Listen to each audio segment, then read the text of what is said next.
ډېر ګران عمران ډېر خوشحاله شوم چې تا نن چې کوم دی داسې شخصیت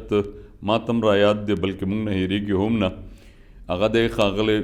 اجمل خټک صاحب. هغه اجمل خټک چې ملنګ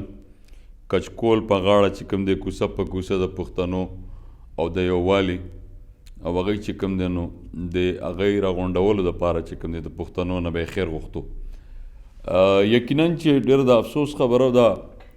چې موږ نه داسې شخصیتونه لاړه چې موږ یې په ژوند راوړو ډېر قدر نه دی کړی. خو به هر حال اجمل بابا چې کوم دی 9 فروری ده او موږ به دا ووایو چې د هغه 10 کاله د مرګ پوره شو او 10 کالو کې چې کوم دی نو هغه زموږ نه یو ورځ یو لحظه 10 منټه هم نه دی هېری. موږ به دا ووایو نو تر څو پورې چې د اجمل بابا د کلیزي تعلق دی د تلین تعلق دی نو خو به تاسو وګورئ چې کوم دی نو پښتانه انشاءالله په مزار به وګورئ څرنګه یې منځي په کومه طریقه باندې ورځي په کومه طریقه باندې چې کوم دی دغه کوي. د اجمل بابا چې په 1950 کې یا شپږم شلم کې چې 25 یا 26 ورته موږ وایو هغې کې پیدا شوی و او بیا تاسو ته پته ده چې دا 9 دغه شو فروری شو 2010 کې چې کوم دی 10 کې دا وفات شوی. دا داسې اوږد ژوند ښکلی او ښایسته ژوند وله خدای ورکړی خو همه ژوند د ازغو نه ډک ډک و او هغه صرف او صرف د دې د وجې نه و چې اجمل بابا ګل و خو څنګ کې ورسره ګیر چاپېره ډېر زیات ازغي و او هغه ازغي چې کوم دی غاصبان و هغه غټان و هغه خلک و چې هغه د پښتنو په مری باندې په څه ناسې طریقه باندې غلي وو. نو اجمل بابا قلم راوچت کړی دی. اجمل بابا چې کومه خبره کوي موږ اوس هم په دغه خبرو کې چې کوم دی پرېوتي یو چې اجمل بابا د پښتنو د یووالي خبره کړې ده. پښتانو چې کوم دی هغه ژړلي دي هغه که فریاد نظم لیکلی دی هغه که چې کوم دی سوي زړه داغونه لیکلی دي هغه که ګجر ته لیکلی دی هغه که بل هر یو نظم لیکلی دی خو هغې کې به چې کوم دی یو علامتي انداز د خدای پاک نه یو ګیله وي او پښتانه به په یو مرکز باندې راغونډولي. خو اجمل بابا کې یو کار و اجمل بابا عملی شاعر و او بیا د غیرت چغه چې مونږ ګورو کله کله سوچ کوو دې خبرې ته زه حیران شم چې د اجمل بابا څومره عجیبه غونته کې خبره کړې چې ملګرو تش په لوګېدو ونه شوه زی چې لمبه شو د خپل ځان وسیزو ملګرو تش په لوګېدو ونه شوه زی چې لمبه شو د خپل ځان وسیزو د نوي ګل د خصمانۍ دپاره دا زوړ خوړلی ګلستان وسیزو. اوس زوړ خوړلی ګلستان څوک کم خلک یادوي نوي ګل ته چې کوم دی هغه زاړه رسمونه چې د خلکو په پیسو په ټکو باندې خرڅېده هغه زوړ خوړلی ګلستان هغه خلک عمل چې کوم دی نو د هغه په ژوند کې همیشه عملي کار یې کړی دی او د هغې ثبوتونه موږ سره هم ډېر زیات دي او خلکو ته هم زیات دي. لومبنۍ خبره دا ده چې هغه چې څه به یې کول څه به یې ویل په هغې به یې چې کوم دی خپله هم عمل کولو. زمونږ دې څیزونو ته چې کوم دی چې ګورو چې اجمل بابا یو اکیډمي اف لیټر یو زمانه وه چې هغوی ورته انعام ورکړو او انعام یې چې ورته ورکولو نو هغې سره 15 لکه روپۍ هم بیا ایوارډ زموږ هغه ایوارډس کې چې کوم دی نو چې د اکیډمۍ نه خلک لاړه نو ده خو یو ځل دغه کړی و انکاري کړی و نه یې غشتو نه چې کوم دی دغه کولو نو هغه بیا چې لاړه نو د قمر راهي صاحب ورته خواست وکړو قمر راهي صاحب چې اجمله داسې چل دی چې دا خیر دی داسې چل وکړه چې د خوددارۍ دا حل و چې اجمل بابا چې کوم دی نو هغه د ایوارډز دې واغشتو ورته وویل چې دا ایوارډز دې والو پیسې چې کوم دی په غریبو تقسیم کړي. نو بیا په هغې کې چې کوم دی راجولي شاه سلما یا داسې نور کسان چې کوم دی موږ د اکیډمۍ نه ورغلي وو هغه واپس کړو هغه ایوارډز یې واپس کړو د خوددارۍ خو دا حل و چې زه به د یو شاعر چې خپلې خوددارۍ په دواړو خپو باندې شل کړی یم وږی شم د ولږې مرم خو در ته چاتلی نه شم. دغه ملنګ په خپل در کې چې کوم دی د باچا خان په تحریک کې ځان زرې زرې کړو خو چاته لاس چې کوم دی ونه نیو. نو زه دې پورې خبره کوم چې کله کله د غټانو او د خانانو او د دې قسم خبره راشي نو هغه بیا اجمل داسې شي چې په هغه باندې یو عجیبه غونته کې کیفیت راشي او هغه کیفیت چې کوم دی که ظالم مې ژبه غوسه کړه تېره شوه که ظالم مې ژبه غوسه کړه تېره شوه توری څومره چې تېره شو لا خوږه شوه توری څومره چې تېره شو لا خوږه شوه او اوس که نر وي نو غوږونه دې خپل پرې کړي اوس که نر وي اوس که نر وي نو غوږونه دې خپل پرې کړي چې زما نغمه ساړه نه شوله سره شوه دا هغه سړی و دا هغه کس و دا هغه انسان و دا هغه شخصیت و چې عملي طور چې کوم دی نو د خانانو خلاف د غټانو خلاف د دې خلکو خلاف او د ګوره هغه ته کله کله زه سوچ کوم چې اجمل بابا باندې دا تورونه او تهمتونه خلکو لګول کمیونست یار کمیونست چې کوم دی اول هغې خو وګورئ چې د کمیونزم مطلب پرچار د خلک کوي نو څه ته وایي هغه خو ګوره اسلام د کمیونزم کې تا ته چې مساوي تقسیم درکوي نو کمیونزم کې چې کوم دی نو مساوي تقسیم خوان غریب که د خلک ټول زکات ورکړي شروع کړي خدا شته که په دې فټپات یو ملنګ هم پاتې شي عام طور چې کوم دی نو ګیله چې کوم دی د خپله کېږي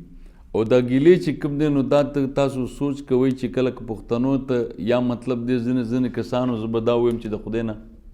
د لویو لویو قدرتونو ربه یو تمنا دی اورېدی شي که نه دا ګیله انډایرکټلی روان دی ته خو د خپل کارون په ځمکه منډې زه په ځان باندې کارونو منم دا خبره دا د ګیله چې کوم ده که نه دا په راز او نیاز باندې کېږي د دې پټه چې کوم دی د اجمل بابا د ذات کې یو پټ صوفي دی موسی علیه السلام خدای سره څنګه هم کلام مینه ورسره کوله کله به ورته سویل کله به ورته سویل غنی بابا ته وګوره خدای پاک سره چې کوم دی کله کله څنګه خبرې کوي سړی ورته زما خپل دا خپل سوچ دی زما خپل دا خیال دی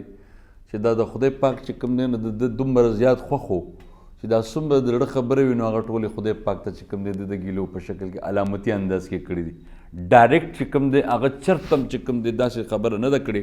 چې هغه یا د کفر فتوه پې ولګي یا مطلب دی چې نور څه خبره خو خبره دا ده چې د ګیلو مانو زی چې کوم دی نو ګیله د خپله کېږي او زما خپل دا خیال دی چې زه دا ووایم چونکې دا نظام داسې و داسې عجیبه غونته کې نظام و دا د الله تعالی د طرف نه تور تورو سپین سپینو خان غریب غریبو دا اوس مطلب دی چې په دې کې به رنګ خبرې هم راو چا ورته خبره وکړه د خدای په ویش دی د خدای نظام دی غني خان ته چا وویل په دې خبره کې چې کوم دی چې هلکه غني خان یو شی تقسیمولو نو هغه خلکو نه تپوس وکړو د خدای په لاره چې کوم دی تقسیم کړم او که د انسان په لاره خلکو ورته د خدای په لاره نو هغه چې کوم دی خان داسې چل دی روان شلو یو کسلی چې کوم دی ورکولو دوه بیا پرېښو بل له بیا ورکو بل له ورکو دوه بیا پرېښو بل له ورکو دا څنګه چل دی یو پاک یو دی چې کوم دی ورکې یو له ورکې بل نه ورکې یو له ورکې بل وایي تاسو وایي چې د خدای په دغه باندې چې کوم دی تقسیم کړو خدای خو چاله ورکړي دي چاله یې نه دي ورکړي بس د خدای ویش کوم دغه ما ته وایي د انسان په ژبه چې کوم دی الف نه ترې پورې ټولو باندې تقسیم نو زما خیال دی چې دا کائنات چې کوم دی دا تور او سپین چې پکې جوړ شوی دی د خان او غریب چې پکې جوړ شوی دی دا خوار ګجر چې پکې پیدا شوی دی نو دغه د نظام په دغه کې چې کوم دی نو دا غیر چا پیره خدای پاک سره د مینې اظهار دی خدای پاک نه چې کوم دی یو وړوکی شان ګیله کول دي که نه زم یو انسان یم په سینه کې زړه خوندونه غواړي ښه ستړی شوی دی په سپین مړوند خوبونه غواړي خو زما وروره دا دوزخ خېټم څیزونه غواړي په سر تر تور په تن لغړ چاته کتلی نه شي وره غریبه دا غټان څو خپلولی نه شي اوس خبره دا ده چې غټان نه خپلېږي او خان چې کوم دی نو هغه خپله نشه کې ډوبي او خوار چې کوم دی د هغه ورځه نه ښه کېږي نو زما د بابا سره چې کوم دی د اجمل بابا سره دغه سوچ او دغه فکر و ادبي لحاظ سره که تاسو مطلب دی د هغې هر د غیرت څخه کې هر یو شی راواخلئ نو هغه به چې کوم دی نو راځي چې خپل مرام پسې جرګه شو راځي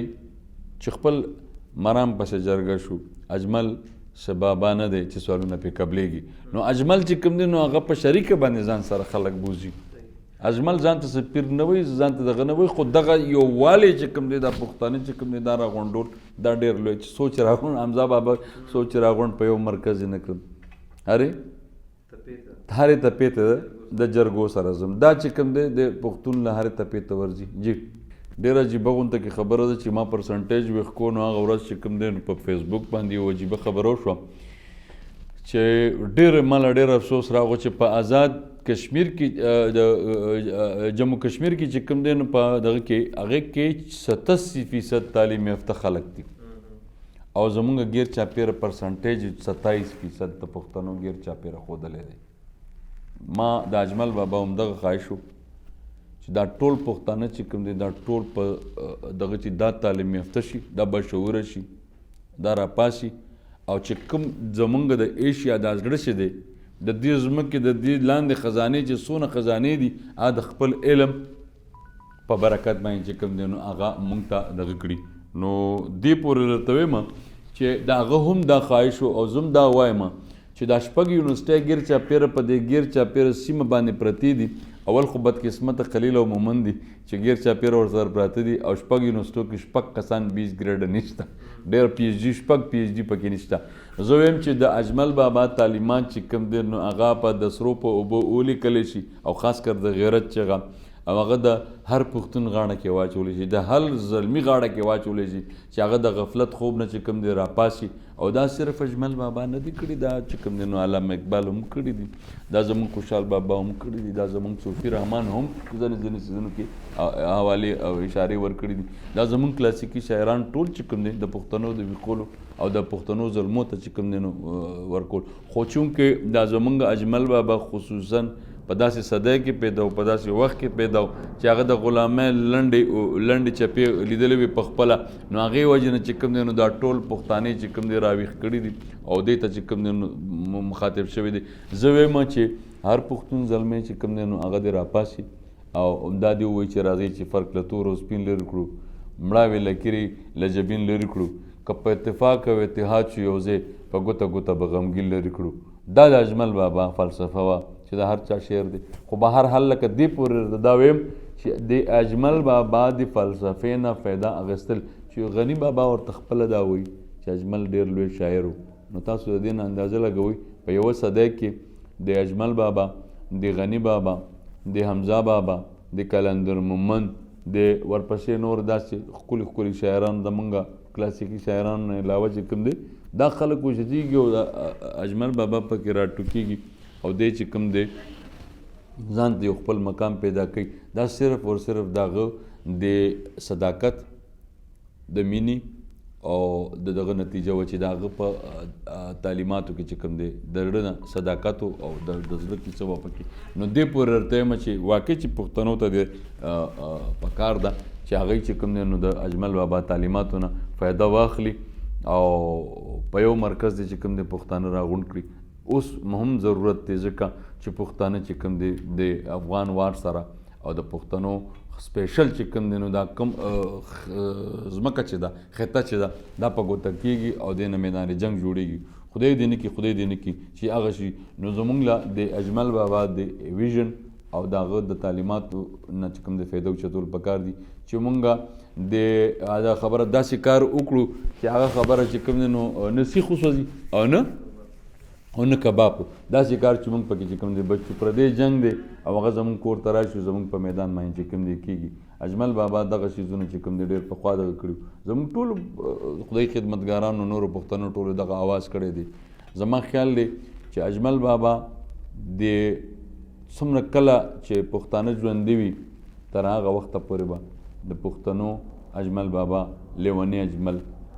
او ملنګ اجمل دا به هم ژوندی وي. زما ورته چې کوم دی ډېره ډېره دعا ده، پاک پروردګار دی ښاد او آباد ټول پښتانه لري او زمونږ څومره اسلاف چې دي، څومره مشران چې دي، څومره دغه دي، هغوی دې خدای پاک وبخښي او جنت الفردوس کې دې ورته ځای ورکړي. ډېره مهرباني.